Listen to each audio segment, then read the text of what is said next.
The sacrifices, hard work, and contribution of some of these freedom fighters, such as Bhagat Singh, Mahatma Gandhi, and Sardar Vallabhbhai Patel, is known to us, while other freedom fighters remain to be unsung heroes. The contribution of women in the struggle for an independent India cannot be overlooked.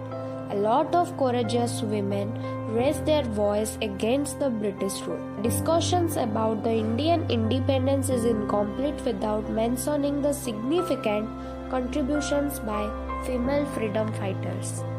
Rani Lakshmibai of Jhansi. In her confrontation with the British, she was a sign of courage, patriotism, self-respect, perseverance, and generosity. The Rani of Jhansi was a pivotal figure in the Indian Revolt of 1857. Sarojini Naidu, also known as the Nightingale of India, she was a distinguished poet, renowned freedom fighter, and a great orator. She was elected as the president of the Indian National Congress in 1925.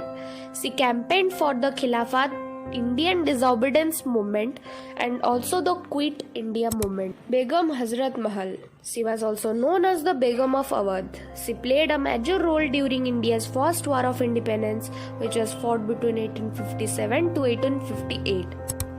She worked with Nana Saheb, Tantia Tope, etc. in the revolt. In 1984, the Government of India issued a stamp to commemorate Begum Hazrat Mahal. Kamala Nehru, wife of Jawaharlal Nehru. Kamala planned parades, led picketing of liquor and foreign cloth shops, and engaged in the freedom movement.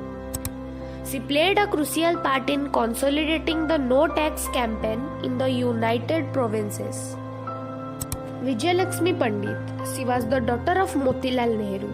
She was a president of the Congress Party. She entered the non-cooperation movement to fight against the British rule. She was arrested in 1940 and again during the Quit India movement in 1942. After independence, she represented India in many conferences abroad. Annie Besant. She was an Irish lady and a prominent member of the Theosophical Society. She joined the Indian National Congress and was involved in political and educational activities in India. She was the first woman president of the Congress. In 1916, she established the Indian Home Rule movement. She started a newspaper, New India.